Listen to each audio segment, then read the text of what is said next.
నాన్న గంగ ఎక్కడ ఉంది నాన్న. పిల్లవరా చూడాలనుంది. నీకోసం మొక్కుకోవటానికి దేవుడి దగ్గరికి వెళ్ళింది నాన్న. నీకేమవుతుంది నాన్న? నాకు నమ్మకం లేదా? అలా అనుకున్నానా? అలా అనుకు కాదురా, నువ్వు మగాడివి, ఎలాగైనా బతకలు.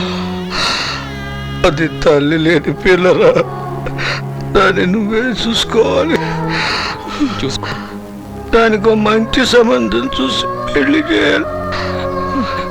చేస్తా. దానికి జీవితాంతో అండగా ఉంటావా? ఉంటాను. మాట ఇవ్వరా? ఎందుకు నాన్న? ఇవ్వరా నాన్న? నా కోసం.